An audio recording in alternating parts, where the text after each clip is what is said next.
So my kids recently made me watch the three Divergent films, which are sort of dystopian sci-fi films from 2014 through 2016. So I was going to give some thoughts about these films.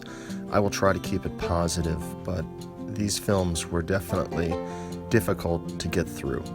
I'll just give a recap, a very high level of the three films with some thoughts about it. So basically, the films take place in a dystopian future with a lot of teens. They are sorted in a sorting process, but they can also choose the house or district that they want to go to. And there's different districts. I guess one where you can become like an accountant, and another one where you are like a soldier or something. So anyhow, they choose which house they want to go to, and then they ride in a train for this particular training to join that particular district. And the training includes making friends and, of course, some enemies. The actress who starred in the film, I don't know from anything, but she did resemble a waitress from Ruby Tuesdays. So that's all I can really say. I didn't know any of the other actors as well. There was a lead guy who sort of resembled James Franco. Kate Winslet was in this film as well. She was very undynamic, and I guess she is the leader of the dystopia for now. I guess she survived not freezing from the Titanic. The film has lots of shooting and fighting and knife throwing and getting tattoos, and there was some sort of big conflict going on with a MacGuffin that's a magical box that needed to be unlocked by the character hooking themselves up to wires and going into a computer universe. So the computer universe that the person sees in their brain, well, all right, I can't help it, but there's definitely some parallels to the Matrix going on here, because they would plug in and then they would see a reality that looks just like this reality, but it's controlled by the computer.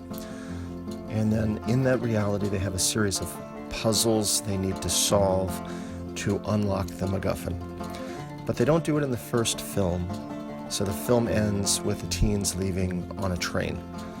The second film, the teens are at some kind of an outdoor retreat with an older woman who I could have sworn was an older version of Rudy from The Cosby Show, but I looked it up and it wasn't. There's some shooting and fighting, and the teens get away on a train. The actress from the King Kong reboot is there. I can't think of her name, and there's lots of drama and tension. The Ruby Tuesday waitress goes back to Kate Winslet and asks to be hooked up to the Matrix, and then she sees a computer-generated reality that gives her a series of puzzles that she solves. Turns out, surprise, she's the chosen one, and after completing the challenges, the MacGuffin box opens up and reveals to them that there is a new level that they can go outside to a new dystopia, outside of the dystopia that they're currently in. Okay, so the third film, the teens make their way over a wall from the first dystopia where they find a new one, and it's apparently a whole different world where everything is kind of destroyed and the rain is red. And that reminds me of the song Red Rain by Peter Gabriel from his album So, which is one of the finest albums of the 1980s and probably the pinnacle album of his career, in my opinion. It's just so remarkable. Gabriel was known back then for some of his big pop hits like the songs Sledgehammer and Big Time, as well as In Your Eyes, all of which I would argue are iconic classics of the 1980s.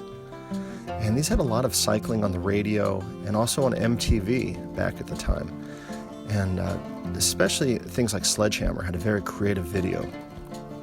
Don't Give Up is a powerful and poignant duet that he sings with Kate Bush, in which he sings of the despair that can come from unemployment, which is significant in this era of COVID. The song That Voice Again just elevates Gabriel's remarkable vocal range. And finally, the track "We Do What We Told" memorably was used in the Miami Vice episode "Forgive Us Our Debts," which was just this amazingly powerful scene that really put that song to use just perfectly. And I can't hear that one song without thinking of Hackman's exit from the prison. Crockett sees to his release, and then things take kind of a darker turn. We know that things won't work out well for Crockett after that point. All right, back to the movie review. So the teens get out of the Red Rain. They find a different dystopian city, which was more dystopian-ish than the first. But the difference is that this place has flying cars and big fancy cities and an unbelievable amount of CGI. It was really cringy when you can just see the fact that they didn't really make an effort to hide it. It was like video game cutscene going on here. The flying cars, the buildings, the flying donut disc things. The teens get detoxed from the Red Rain, and Ruby Tuesday meets with Jeff Daniels, who just seems tired and out of place. He had just as much enthusiasm in this role as Kate Winslet appeared to have before. So, didn't quite follow his story. He wants to study Ruby because she's like this chosen one and genetically perfect. But you can't escape the fact that there's sort of this weird dad-teenage daughter vibe that goes on with the two of them. You know, especially when she's trying to steal his flying car. The chemistry there was just awkward and uncomfortable. So the film continues. There's more shooting and stuff, and Jeff Daniels unleashes his terrible plan to release forgetful gas into the air to make everybody forgetful. Seriously. So it was sort of like that one Spider-Man movie, but instead of the lethal gas turning everybody into lizards, it instead will just make them forget. And that's about as far as I could really go in my analysis of these films.